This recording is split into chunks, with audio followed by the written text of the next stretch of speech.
Selamat pagi, apa kabar pemirsa TVR Parlemen dimanapun Anda berada?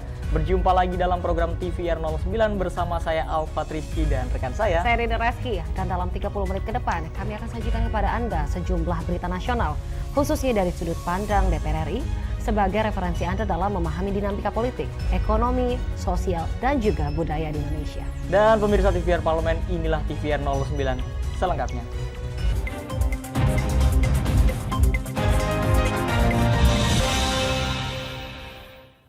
Komisi 6 DPR RI mendorong penyaluran program lanjutan bantuan produktif usaha mikro atau BPUM dari Kementerian Koperasi dan UKM agar dapat tepat sasaran.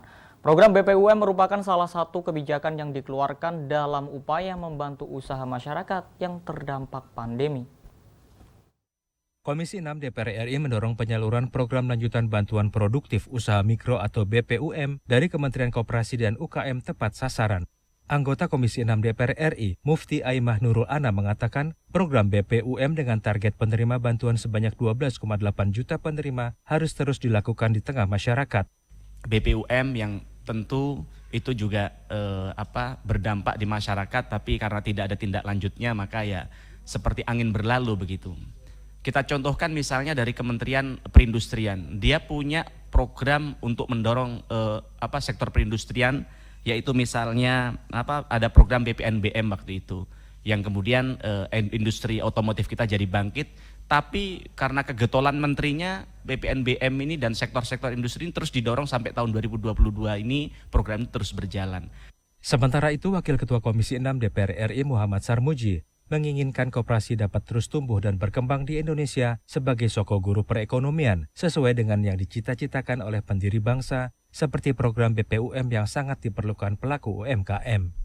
Suatu saat 5 tahun lagi kita bisa lihat koperasi kita betul-betul menjadi soko guru perekonomian kita seperti yang dicita-citakan oleh founding fathers kita. Tentang UMKM-nya Pak Menteri, integrasi data penting sekali menurut saya. Di program ini, di anggaran ini juga ada, tetapi perlu Pak Menteri mengambil inisiatif untuk bisa menjadi menjadi leader dari semua sektor. Mario, TVR Parlemen melaporkan. Komisi 9 DPR RI mendorong percepatan vaksin booster ketiga melalui koordinasi pemerintah pusat dan juga daerah untuk menciptakan masyarakat Indonesia yang tangguh dari pandemi COVID-19 dan tentunya segera pulih baik dari segi kesehatan maupun ekonomi. Anggota DPR RI dorong percepatan vaksin booster ketiga melalui koordinasi pemerintah pusat dan pemerintah daerah untuk menciptakan masyarakat Indonesia yang tangguh dari pandemi COVID-19. Ditemui di Gedung Nusantara 2 DPR RI dalam rangka menyambut Hari Ulang Tahun Republik Indonesia ke-77, anggota Komisi 9 DPR RI Edi Wuryanto mengapresiasi kinerja pemerintah dalam penanganan pandemi COVID-19 melalui transformasi sistem kesehatan nasional yang berbasis pelayanan kesehatan primer. Hanya persoalannya vaksin booster yang menjadi kesempurnaan penanganan COVID, di mana vaksin itu sudah disediakan, sudah dianggarkan, sudah dibeli, tapi minat masyarakatnya masih rendah. Maka ini persoalan terakhir penanganan COVID dan mudah-mudahan pemerintah pusat berkoordinasi dengan pemerintah daerah agar masyarakat kesadarannya meningkat, lalu vaksin yang sudah kita sediakan tidak kadaluarsa. Lebih lanjut, Edi menambahkan, momen peringatan Hari Ulang Tahun Republik Indonesia ini diharapkan menjadi kekuatan bagi masyarakat Indonesia untuk meningkatkan kesadaran mengenai pentingnya vaksinasi di tengah pandemi COVID-19. Saya kira kebijakannya sudah tepat, maka menurut saya tinggal bagaimana masyarakat harus paham betul bahwa vaksin itu untuk kesehatan mereka agar kita tangguh melawan COVID. Itu yang kita butuhkan. Sehingga saya berharap betul peringatan Hari Ulang Tahun Kemerdekaan ini sebagai bagian penting dari menyadarkan publik masyarakat untuk kesehatannya sendiri, lalu mereka datang ke puskesmas, lalu vaksin gratis. Vinita dan Arif, TVR Parlemen melaporkan. Pemirsa, Komisi 10 DPR RI mendorong Kementerian Pemuda dan Olahraga untuk memberikan perhatian pada olahraga-olahraga tradisional asli Indonesia. Dan tentunya informasi selengkapnya pemirsa sesaat lagi. Untuk itu tetaplah bersama kami di TVR 09.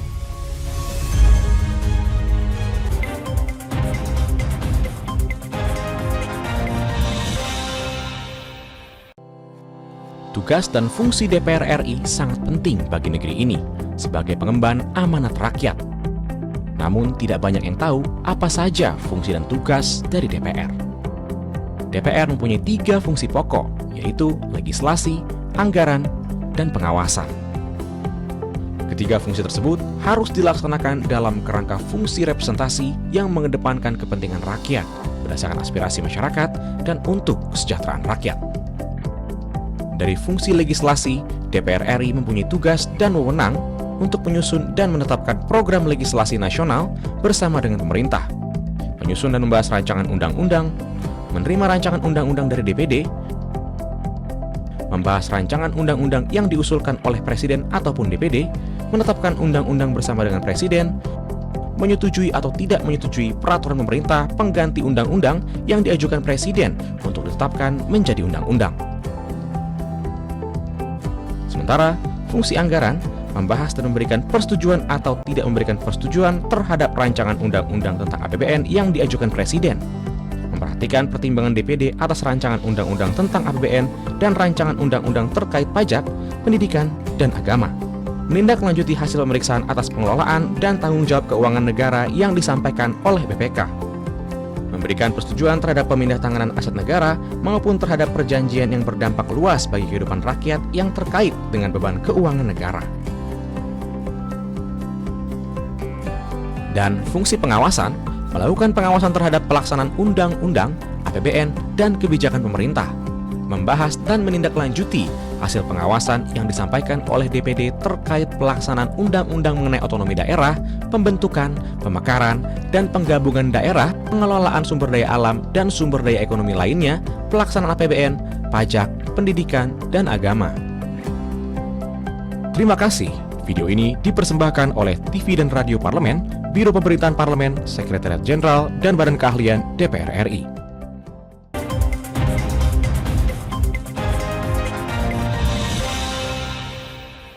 Baik pemirsa, kita kembali di TVR 09. Komisi 10 DPR RI mendorong pengembangan olahraga tradisional menjadi prioritas Kemenpora sebagai bentuk dukungan pemerintah pada olahraga-olahraga asli Indonesia. Sejumlah negara tetangga terbukti berhasil dalam mengembangkan olahraga tradisional menjadi potensi pariwisata. Selain memberi dukungan pada olahraga populer seperti sepak bola dan bulu tangkis, Komisi 10 DPR RI mendorong Kementerian Pemuda dan Olahraga atau Kemenpora memberikan perhatian pada olahraga-olahraga tradisional asli Indonesia. Anggota Komisi 10 DPR RI Tina Nur Alam berharap pengembangan olahraga tradisional menjadi prioritas Kemenpora sebagai bentuk dukungan pemerintah pada olahraga-olahraga asli Indonesia. Tina Nur Alam menjelaskan sejumlah negara tetangga terbukti berhasil mengembangkan olahraga tradisional menjadi potensi pariwisata. Hal tersebut bukan hanya meningkatkan pendapatan negara, tetapi juga melestarikan kearifan lokal negara tersebut. Memberikan amanah untuk mengembangkan dan melestarikan olahraga tradisional. Kami berharap ini juga bisa masuk dalam skema anggaran Kemenpora. Kami membayangkan kelak ada program kejuaraan atau festival olahraga tradisional yang diinisiasi oleh Kemenpora. Dan kami yakin selain akan melestarikan olahraga tradisional yang masuk dalam kategori olahraga masyarakat, ini juga akan melestarikan budaya dan menjadi salah satu sport tourism andalan kita semua. Tingginya perkembangan sport tourism di Indonesia membuktikan bahwa olahraga tidak lagi sekedar menjadi kebugaran tubuh, tetapi juga sebagai potensi pariwisata baru Indonesia. Menurut data dari Kemenparekraf, pertumbuhan sport tourism di Indonesia diperkirakan mencapai 18,79 triliun rupiah hingga tahun 2024 nanti. Untuk itu, Komisi 10 DPR RI mendorong Kemenpora untuk menjadikan olahraga-olahraga asli Indonesia sebagai sport tourism andalan Indonesia ke depannya. Ken Sowari, TVR Parlemen melaporkan. Berita selanjutnya datang dari Presiden Republik Indonesia, Joko Widodo, yang menyampaikan 5 sektor yang menjadi prioritas utama pada RAPBN 2023. Dan salah satunya adalah penguatan kualitas SDM yang didukung oleh Komisi 10 DPR RI agar menjadi prioritas. Anggota Komisi 10 DPR RI Bramantio Suwondo menyetujui penetapan anggaran penguatan kualitas SDM dalam RAPBN tahun 2023 menjadi prioritas utama pemerintah dan DPR. Presiden Republik Indonesia Joko Widodo menyampaikan 5 sektor yang menjadi prioritas utama pada RAPBN 2023, yaitu penguatan SDM, pembangunan infrastruktur, reformasi birokrasi, revitalisasi industri, dan pembangunan pengembangan ekonomi hijau.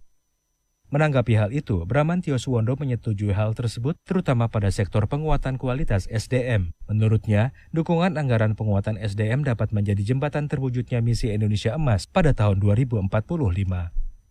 Itu yang perlu didukung, dan perekonomian Indonesia ke depannya harus dititik beratkan kepada sumber daya manusianya. Indonesia ke depannya akan menjadi negara yang tidak hanya kuat secara ekonomi, tetapi juga bisa menjadi leading leader dalam berbagai macam hal. Sementara itu, pengamat kebijakan publik Universitas Trisakti, Trubus Rahadiansah menilai, pemilihan sektor penguatan kualitas SDM menjadi prioritas utama pada RAPBN tahun anggaran 2023 sudah tepat.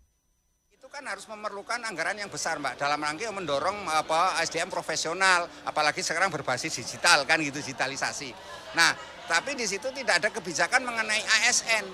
ASN ada reformasi birokrasi, Pak, ASN-nya nggak ada, misalnya bagaimana gaji PNS, ASN itu. Harusnya itu bagian dari pemberdayaan SDM dan layanan publiknya optimal, yang diingatkan itu kinerjanya, maka harusnya itu yang menjadi penting.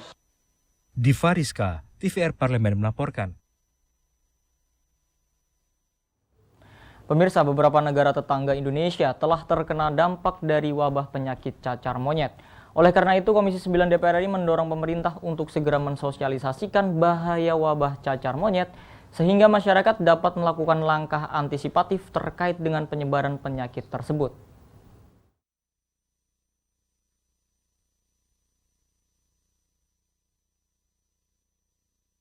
Sampai ke Indonesia, karena sampai saat ini pemeriksaan terhadap 18 orang yang terduga terinfeksi penyakit cacar monyet memiliki hasil negatif. Kendati demikian, Indonesia harus tetap waspada dengan adanya wabah cacar monyet yang telah menyebar ke seluruh dunia.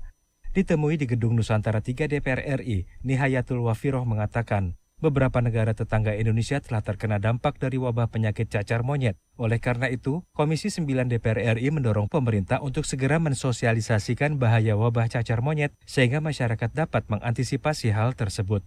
Nihayatul meminta pemerintah bergerak cepat untuk memfasilitasi jika ada masyarakat yang terkena cacar monyet. Lagi kita harus waspada. Nah, ini apa yang harus kita lakukan? Kita ini sepertinya kan belum tarik nafas dengan COVID ya. Iya, tarik nafas sedikit, tapi paling tidak kita masih harus tetap waspada lah. Ini harus ada cacar monyet, bukan cacar air ya, cacar monyet yang ini yang harus kita antisipasinya seperti apa. Lagi-lagi saya menghimbau untuk harus melakukan sosialisasi. Jadi Kementerian Kesehatan harus menyiapkan secara obatnya, lalu juga infrastruktur yang ada di rumah sakit dan puskesmas, dan yang penting lagi tentang sosialisasi sehingga masyarakat tahu bagaimana melakukan pencegahannya dan apa yang harus mereka lakukan bila mereka kena. Nihayatul juga menambahkan, harus ada kebijakan dan peningkatan fasilitas sampai tingkat puskesmas guna mempersiapkan segala penanganan bagi masyarakat yang terkena cacar monyet. Bani dan Helmi, TVR Parlemen melaporkan. Pemirsa, rancangan APBN tahun 2023 diarahkan untuk meningkatkan produktivitas nasional dan juga menjaga keberlanjutan keuangan negara di tengah ketidakpastian perekonomian global. Dan tentunya informasi selengkapnya pemirsa sesaat lagi. Untuk itu tetap bersama kami di TVR 09.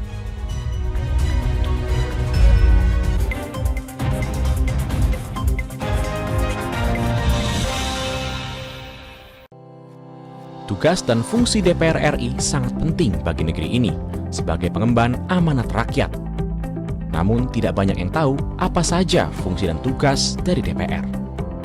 DPR mempunyai 3 fungsi pokok, yaitu legislasi, anggaran, dan pengawasan.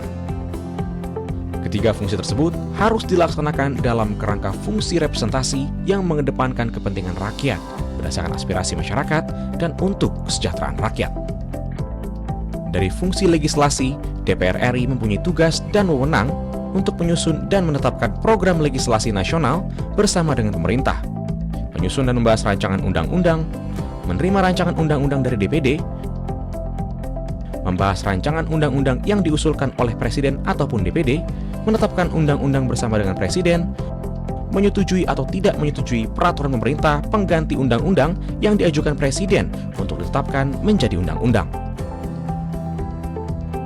Sementara, fungsi anggaran membahas dan memberikan persetujuan atau tidak memberikan persetujuan terhadap rancangan undang-undang tentang APBN yang diajukan Presiden, memperhatikan pertimbangan DPD atas rancangan undang-undang tentang APBN dan rancangan undang-undang terkait pajak, pendidikan, dan agama, menindaklanjuti hasil pemeriksaan atas pengelolaan dan tanggung jawab keuangan negara yang disampaikan oleh BPK, memberikan persetujuan terhadap pemindahantanganan aset negara maupun terhadap perjanjian yang berdampak luas bagi kehidupan rakyat yang terkait dengan beban keuangan negara. Dan fungsi pengawasan, melakukan pengawasan terhadap pelaksanaan undang-undang, APBN, dan kebijakan pemerintah, membahas dan menindaklanjuti hasil pengawasan yang disampaikan oleh DPD terkait pelaksanaan undang-undang mengenai otonomi daerah, pembentukan, pemekaran, dan penggabungan daerah, pengelolaan sumber daya alam dan sumber daya ekonomi lainnya, pelaksanaan APBN, pajak, pendidikan, dan agama. Terima kasih. Video ini dipersembahkan oleh TV dan Radio Parlemen, Biro Pemerintahan Parlemen, Sekretariat Jenderal, dan Badan Keahlian DPR RI.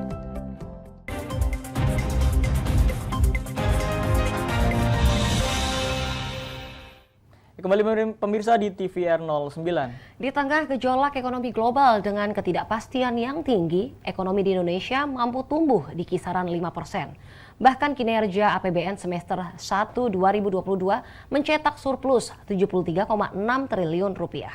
Dan pemirsa, APBN tahun 2023 diharapkan suportif dan juga terukur dalam menghadapi berbagai kemungkinan. DPR RI meminta APBN 2023 bisa efektif dan efisien untuk kesejahteraan masyarakat serta mampu mengantisipasi gejolak ekonomi nasional maupun global. Dan inilah pemirsa, berikut laporan mendalam yang telah dirangkum oleh tim redaksi TVR Parlemen dalam segmen Editorial Parlemen.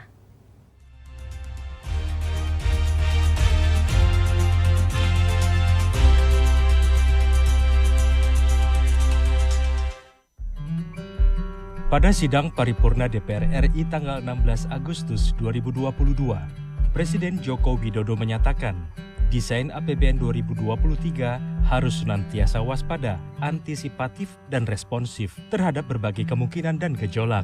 Arsitektur APBN 2023 harus mampu meredam keraguan, membangkitkan optimisme, dan mendukung pencapaian target, namun tetap dengan kewaspadaan yang tinggi. Menurut Presiden Joko Widodo, konsolidasi dan reformasi fiskal harus terus dilakukan secara menyeluruh, bertahap, dan terukur, baik penguatan pendapatan negara, perbaikan belanja, dan pengelolaan pembiayaan yang hati-hati. Konsolidasi dan reformasi fiskal harus terus dilakukan secara menyeluruh, bertahap, dan terukur, dimulai dari penguatan sisi pendapatan negara, perbaikan sisi belanja, dan pengelolaan pembiayaan yang hati-hati. Reformasi fiskal di sisi penerimaan dijalankan dengan optimalisasi pendapatan yang ditempuh melalui penggalian potensi, perluasan basis perpajakan, peningkatan kepatuhan wajib pajak, dan optimalisasi pengelolaan aset serta inovasi layanan. Di sisi belanja, reformasi dijalankan dengan peningkatan kualitas belanja yang ditempuh melalui pengendalian belanja yang lebih efisien, lebih produktif, dan menghasilkan multiplier effect yang kuat terhadap perekonomian, serta efektif untuk mendukung program-program pembangunan prioritas dan peningkatan kesejahteraan masyarakat. Usai rapat paripurna DPR RI dalam rangka penyampaian pemerintah atas RAPBN tahun 2023 dan nota keuangannya, Ketua DPR RI Dr. Honoris Causa Puan Maharani mengatakan, DPR RI siap berkoordinasi menyusun arsitektur menjadi kuat dan mumpuni dan mengawal implementasinya, mengingat defisit APBN tahun 2023 harus di bawah 3%. Implementasi pengawasan nanti akan kami kawal sebaik-baiknya sehingga program-program yang tidak bisa kemudian tunda seperti pendidikan, pertanian, dan hal-hal lain berkaitan dengan rakyat tetap bisa berjalan. Juga kami sudah meminta kepada pemerintah untuk dalam pengaturan APBN-nya tersebut semua kementerian lembaga mempunyai target prioritas kemudian programnya dimengerti oleh rakyat dan bisa bermanfaat oleh rakyat dengan secara transparan. Sementara itu, anggota Komisi 4 DPR RI Azikin Sultan mengatakan pertumbuhan ekonomi nasional yang impresif tidak terlepas dari ketahanan pangan. Untuk itu, Azikin mengingatkan pemerintah terus mengembangkan sektor pertanian dan perikanan nasional melalui RAPBN 2023 sehingga tidak terjadi krisis pangan di dalam negeri, serta pemulihan dan pertumbuhan ekonomi yang berkelanjutan bisa terus berjalan. Bahwa sektor pangan, khususnya di sektor pertanian ini penting kita kembangkan, karena tidak akan mungkin kita melaksanakan demokrasi yang baik, tidak mungkin kita membangun ibu kota negara yang baik kalau rakyat tidak sejahtera. Oleh sebab itu, sektor pertanian dalam arti yang luas, pertanian perikanan harus kita kembangkan secara optimal. Anggota Komisi 11 DPR RI Hendrawan Supratikno menilai target yang disusun pemerintah dalam RAPBN tahun 2023 cukup realistis. Namun, Hendrawan mengingatkan alokasi subsidi BBM jangan sampai membengkak. Mengingat di tahun ini, alokasi subsidi energi mencapai 500 triliun rupiah, dampak naiknya harga minyak dunia. Hendrawan meminta pemerintah mengambil kebijakan terkait subsidi BBM agar lebih efektif dan efisien, termasuk menjaga daya beli masyarakat. Pemerintah instrumennya hanya subsidi sekarang. Itu sebabnya subsidi membengkak lebih dari 500 triliun. Karena kalau subsidi tidak dinaikkan seperti itu kan berarti harga-harga produk-produk yang sekarang dikendalikan oleh pemerintah yang namanya administered prices itu akan melonjak dan itu dampak inflatornya luar biasa. DPR RI menilai krisis global dan konflik geopolitik global harus menjadi pelajaran dalam penyusunan RAPBN 2023 untuk meningkatkan kemandirian pangan dan ketahanan energi nasional. Politik pembangunan harus memiliki prinsip pembangunan berkelanjutan terhadap pengelolaan sumber daya alam nasional serta investasi sumber daya manusia dengan memfokuskan sistem pendidikan keahlian. Tim Liputan TVR Parlemen melaporkan.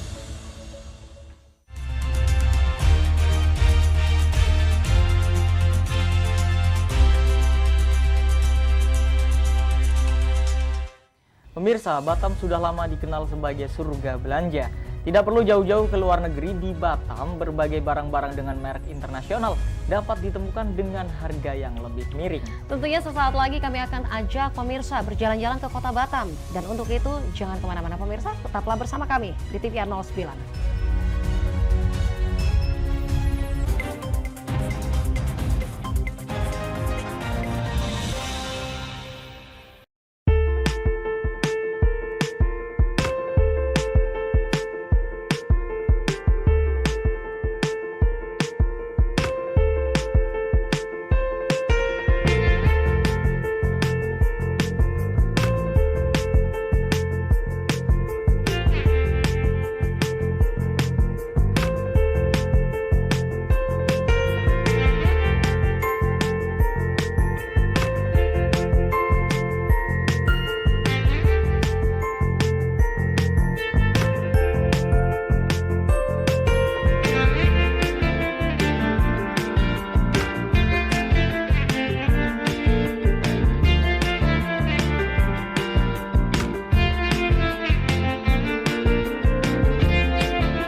Terima kasih pemirsa, Anda masih bersama kami di TVR 09.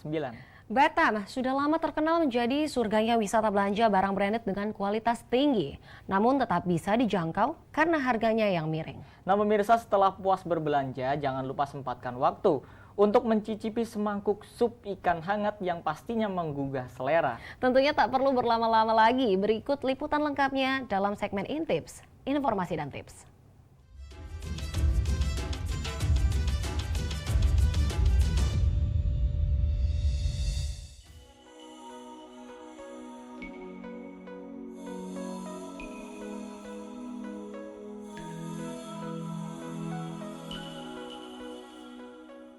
Batam sudah lama dikenal sebagai surganya belanja. Tidak perlu jauh-jauh ke Singapura atau Malaysia, di Batam, berbagai barang merek internasional dijual dengan harga murah.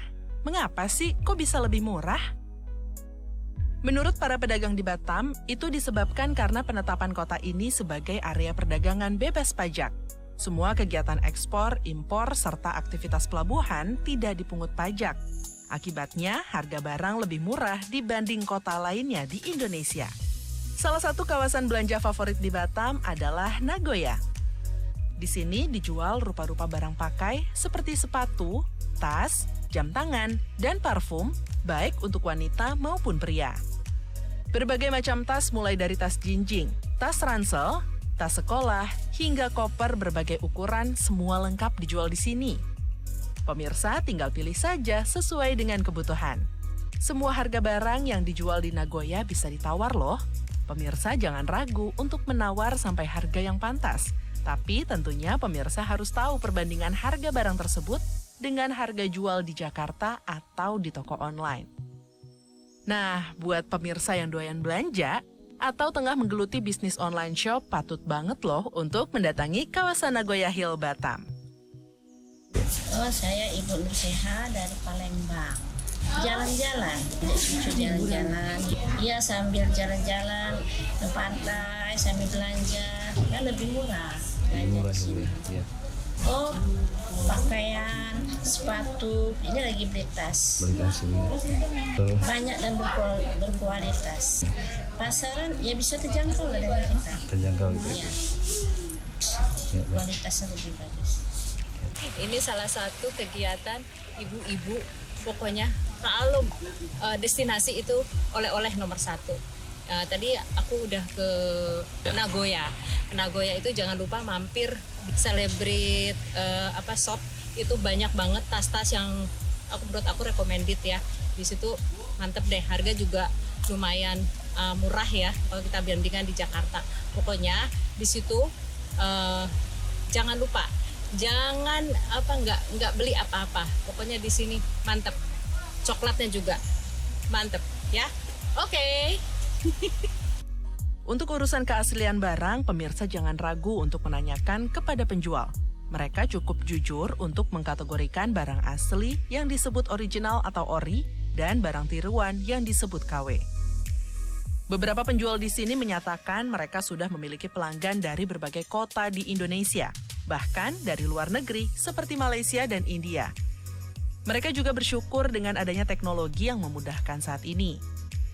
Sini sebagai biasa melayani tamu datang itu. Di sini namanya toko Kaliber Collection. Sini ada jual, ada ransel sekolah anak-anak, buat dewasa, ada koper juga, kayak troli juga banyak, tas cewek-cewek. Ikat pinggang juga ada. Kisaran harga mulai dari 50.000 sampai 275. Paling tinggi 275. Yep. Sekarang udah mulai ramai sekarang. Apalagi udah liburan nih kan, setiap hari ramai terus. Yang lokal ada tapi kebanyakan dari luar. Puas berbelanja, saatnya mengisi perut dengan makanan enak. Mengunjungi Batam rasanya tak lengkap jika tidak mencicipi aneka hidangan laut. Anda bisa menemukan ragam kuliner makanan laut ini hampir di setiap sudut kota. Salah satu yang paling populer adalah sup seafood di Rumah Makan Yongki Istimewa. Rumah Makan Yongki ada di Komplek Nagoya City Center, Blok E, nomor 89, Nagoya, Batam. Rumah makan ini buka setiap hari pukul 8 pagi hingga 10 malam. Rumah Makan Yongki menjual aneka olahan seafood, namun yang menjadi menu andalan adalah sup ikannya. Sup ikan di restoran ini utamanya terdiri dari 2 menu utama, yaitu asli ikan tanpa campuran dan sup ikan campur seafood yang terdiri dari udang, cumi, dan kepiting. Sajiannya sangat menawan, membuat lidah ingin bergoyang. Tersaji dalam mangkok, bagian putih daging ikan kakap langsung terlihat, membuat nafsu makan langsung menggelegak. Saat ditaruh di meja dalam keadaan panas, aromanya langsung membuat perut keroncongan. Dicampur dengan kuah yang masih panas mengepul, kesegarannya langsung terasa nih pemirsa. Mata yang capek, tenaga yang terkuras, langsung terasa segar kembali. Salah satu yang juga menarik di Batam adalah otak-otaknya. Jika biasanya otak-otak di berbagai tempat terbuat dari ikan tenggiri, di Batam otak-otaknya terbuat dari ikan bandeng. Entah siapa yang memulai pembuatan otak-otak dari ikan bandeng ini, tetapi rasanya memang berbeda dari otak-otak pada umumnya. Otak-otak khas Batam biasanya diolah dengan cara dipanggang atau digoreng. Menyantap otak-otak khas Batam akan semakin lengkap dan nikmat jika disajikan dengan sambal kacangnya. Sekian dulu informasi seputar Batam. Jangan lupa siapkan kocek lebih jika pemirsa ingin berkunjung ke Batam. Sampai jumpa lagi di episode berikutnya.